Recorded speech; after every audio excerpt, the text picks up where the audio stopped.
Hey everybody, RetroPie Guy here. Today we're going to do a full review on the brand new RGB10MAX handheld video game console from PowKiddy. So first thing we're going to do is we're going to take a closer look at the layout here. We're going to look at the controls, all the different functions and features of this device, and then we're going to do a couple of gameplay demos, then we'll come back here and talk about what we liked and what we didn't like about this particular handheld. So let's get started. All right, so taking a closer look at this particular handheld console, you see that we have a 4-button configuration here, which is pretty standard: A, B, X, and Y. Over here on the left-hand side, we have our D-pad. We have our dual analog sticks here, both of which do have the button function as well, so you can push both of these down. And then here on the bottom left corner, we have our select button. Bottom right corner, we have our start button. So now flipping this over to the top, you can see that we have a whole bunch going on up here. We have our L1 and L2, R1 and R2 shoulder and trigger buttons up here. And then from left to right, you can see that we have our power button, followed by our reset button. And I do want to point out to you that if you look from this angle, you can see that the power button is raised up and the reset button is fully recessed in, meaning you can't actually push the reset button with your fingertip, not easily anyways.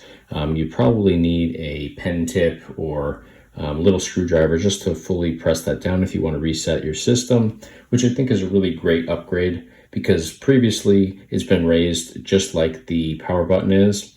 And sometimes with these handhelds, they'll have it on the sides, which, you know, when you're playing and holding it like this, it's easy to accidentally hit that reset button, in which case you totally reboot your system and lose any progress you have in the game that you're currently playing. So I do like that that's recessed in and not easily pressable by accident. So definitely wanted to point that out. So moving on here, you see that we do have a little toggle switch here for Wi-Fi, so you can set that to on or off, you know, just flipping it back and forth. Here you can see we have our DC 5-volt port, so this is where we plug in our power supply. Here in the center we have our 3.5mm headphone jack, followed by our OTG port, followed by our micro SD card slot. In here we have our included firmware and games already preloaded onto the SD card. You can easily upgrade your system by just swapping this out for a new SD card. You could do those in various different capacities. So definitely a lot of customizations can be done by just swapping out the micro SD card. And then over here we have our volume control. Obviously the plus is to increase volume, minus is to decrease volume. And that's pretty much it for the top. If you look on both sides here, there's nothing on either side. And then down at the bottom, we just have our dual speakers, which is a really nice design because these aren't muffled in any way. There's no way that you'd really be, you know, holding it like that where you'd be muffling those speakers. The sound quality is very good on here as well. But that's pretty much it in terms of the layout. You can see on the back, there's nothing going on here except for these 4 little non-slip little stickers, I guess you'd call them. You know, so if you have this on the tabletop like this, you know, it just grabs the table a little bit better. If you know, threw this down quick, it's not going to slide and, you know, crash off the other side of the table. That does, you know, slow it down quite a bit. So it's nice to have on there for sure. And the last thing I want to point out is the texture on here throughout this handheld.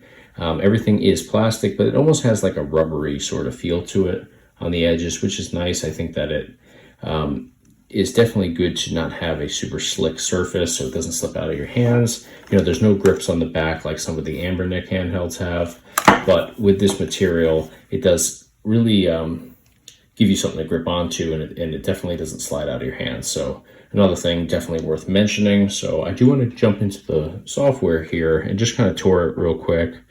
Obviously here we have all of our different game collections. So as we scroll through here, we have a different background for each of these. We have some ports here. Just a really decent game collection. Some of these are very limited. Some of them aren't laid out too nicely, but we'll jump into Dreamcast here. This is a super short one. You can see that we just have a background here. One of these actually has a video preview, but that's the only one that does. No description for this particular collection on any of these titles. And there's only these, 1, 2, 3, 4, 5, 6 titles on here for Dreamcast. So we'll back out. I'm gonna jump into PlayStation because this one's a little tidier. Oh, I lied. It's not, but everything is laid out at least on the text list properly. There's no demos or descriptions for these games on here. Let me back out because some of these do have Arcade is one that has the video previews, but as you can see here, give you a closer view of the text list here. Everything's abbreviated, which makes for a frustrating way of navigating through these, because just glancing over at the text list, nothing really pops out or is really recognizable to me until I, look at each title and kind of decipher what the abbreviation might actually stand for. So it's kind of a weird way to go through here. So back out of that one. So basically what I'm saying is you're probably going to want to upgrade your firmware and game collection card to something that's a little bit more polished. Nintendo Entertainment System does have a little nicer view here, but again, no previews in this particular one. Some of them do have them. Let's see if Super Nintendo does. So this one actually just has still shots from each game. It does have a description here, so it's kind of weird that not every game collection is set up the same way. They're definitely different in a lot of ways, so it looks like it's kind of thrown together in that regard. But if you're just purchasing this handheld and it obviously comes with this, then we can't complain too much for it being stock, but we definitely want to upgrade it, I think, if possible. So let's jump into a couple games here and we'll see how everything is handled on here. First thing I want to do is jump into PlayStation, because everything on PlayStation actually runs really nicely. And we'll jump into Tekken 3. Just going to jump to arcade mode.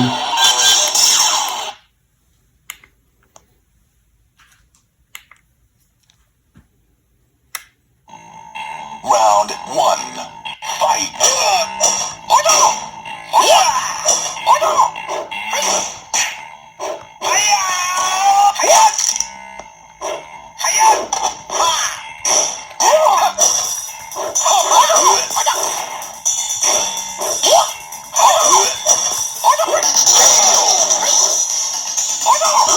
So you see everything works really nicely on here. There's no delays, no lag, something like that.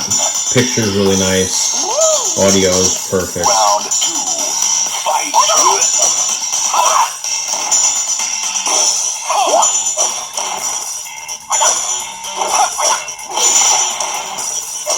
And to exit, you just hit the start and select twice. So you'll put them both together, and then it'll say press again to quit. You just hit them both again, and it brings you right back to your game collection menu. So we know that PlayStation works really well, and I have tried a couple other titles on here because I have had this for a couple days prior to this video, and everything in PlayStation works really, really nicely.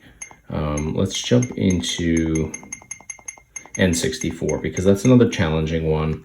It does have some lags here and there. We'll jump into Mario Kart 64. You'll notice there was no sound in the video previews there in that game collection cards menu. Not that it's a major issue by any means, but worth mentioning, and another reason I think everybody should upgrade their cards on here.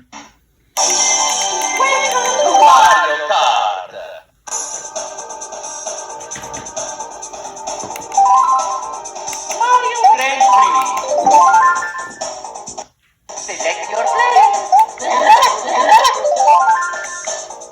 Select map.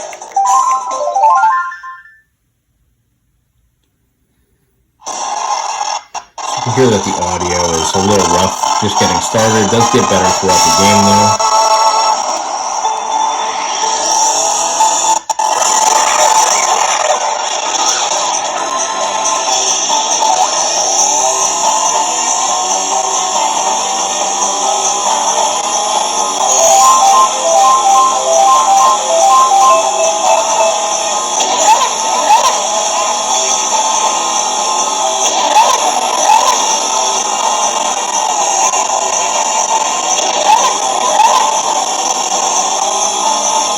Audio is definitely rough in spots.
All right, and same way to exit, just hit the start and select twice together, and that brings you right back to your game collection menu. So I do want to jump into some other N64 games because I do find that one for Mario Kart 64 runs pretty well. However, there are some that don't run well at all. I know that Cruisin' World and USA are one of those, so I do want to show you here just so we're totally open and upfront about N64 and how everything runs on here, because I think it's hit or miss for the most part. Some work super well, some don't work at all. This is one where the game is just unplayable in my opinion. Everything looks good starting up, functions properly, but it does start to push the system further than it really can handle here. So we'll see in a minute.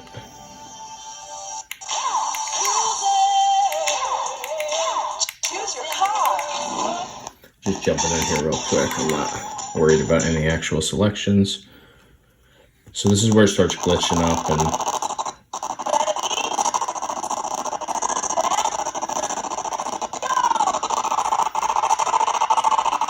so it almost just throws the whole game into slow motion here. You can see that I'm right here, my speed is over 100 miles an hour right now, and it looks like I'm going at a snail's pace.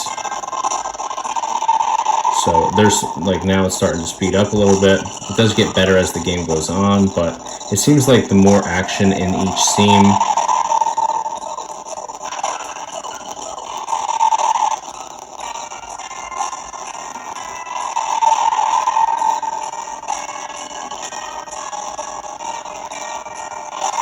so it does seem like the more action that you have in each scene, the more issues that you have, but as this warms up, it does seem to be doing much better now. But you can see when the audio starts to layer in, it's definitely a little glitchy. I have tried this on a bunch of different racetracks for this game, and some of them work really well, some of them are just more glitchy than others. So it's one of those situations where it's totally hit or miss, and it's really pretty unreliable for N64. So I'm going to jump out of here. I will say that it did improve quite a bit as we got going in that race, but certainly started off a little rough.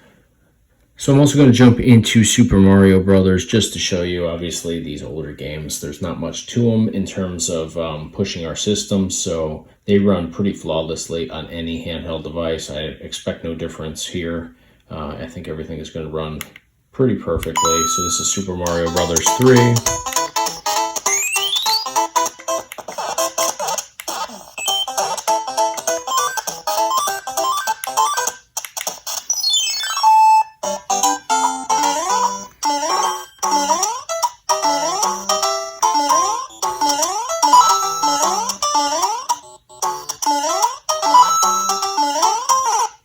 So everything runs really nicely here for older games like this. Again, nothing advanced with graphics, so there's no reason why it shouldn't. So same thing to exit. Start and select twice real quick. All right, so after those gameplay demos, I have to say that I think everything on here up through PlayStation works really flawlessly. PlayStation specifically just works super well. No lags, no issues whatsoever. But N64, it's going to be hit or miss on there. We saw Mario Kart 64, little audio glitches here and there, and it seems like whenever your car is getting close to other cars where there starts to be a layering of audio, that's where you start to see some little issues with audio. Just like when we started up in the beginning, we have a bunch of different sounds going on all at once. All the different carts are starting to rev their engines up while the music in the background is coming in. We're also getting the countdown sounds. So whenever there's a lot going on, it just pushes the system a little bit too far. Same thing with other games. You know, we did the cruising game and it started off slow and then it started running fine. And I went in there and I played a bunch of different racetracks in that game. And, you know, it was the same sort of deal. It's just sometimes it works really well. Sometimes it's just like in slow motion. So like I said, hit or miss with N64. So if you're getting this console specifically for N64, I would probably tell you avoid this one. And it pains me to say that because if you look at this, just the layout is really phenomenal here. The screen, 5 inches, is massive for what handhelds are doing these days. So, I really like it. I just can't recommend it if you're really looking forward to N64 games. And I think Dreamcast will probably be somewhere in that same sort of deal with, it just being hit or miss, and PSP for sure is going to be the same way. We've seen that in a lot of different handhelds right now.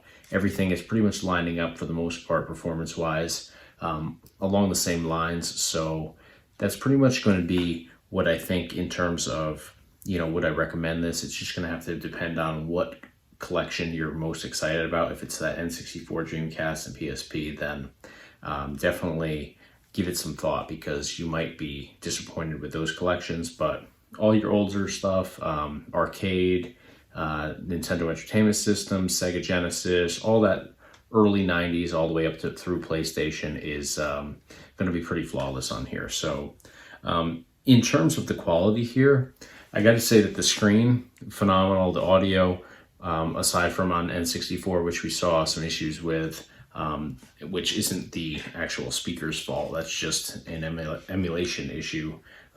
Everything works well on here. Now, I do want to point out a couple things that I noticed about this. It is pretty lightweight. It's not a heavy, super durable handheld, but I don't think that it's cheaply made for the most part. But I will point out, just up on the shoulder buttons here, if you look at that angle, you can see that they're pretty loose. Not that I think they're going to fall out or anything, but it just kind of shows that the shoulder buttons there are pretty cheap.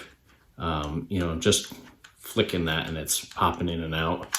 The button function there works and functions perfectly fine, but same thing here.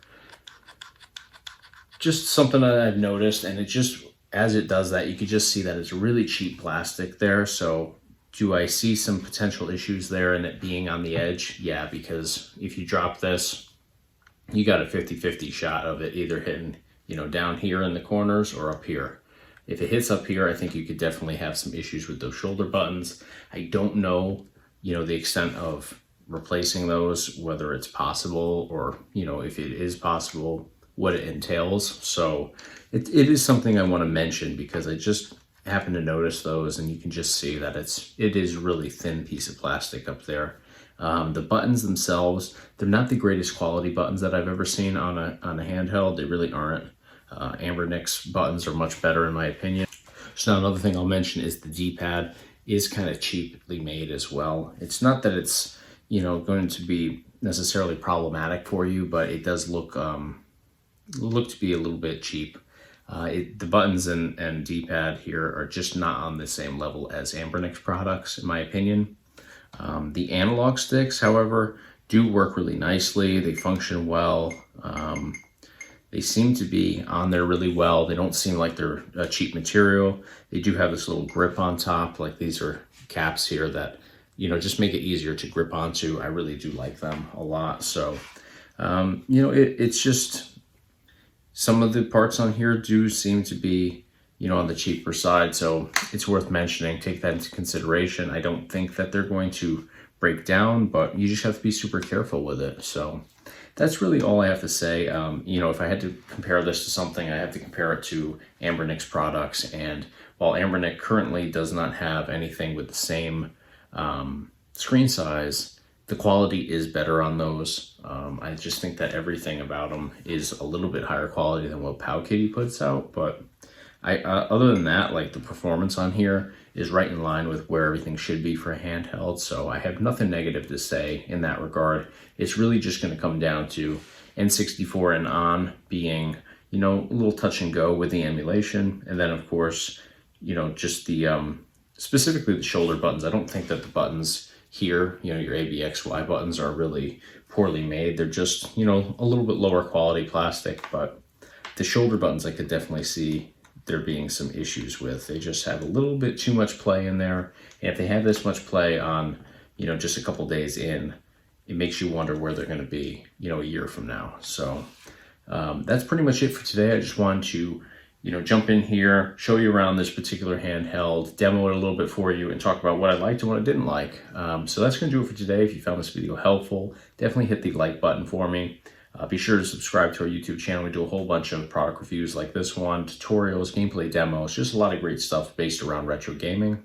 And of course, check us out online on our website, www.retropieguy.com. Thanks for watching.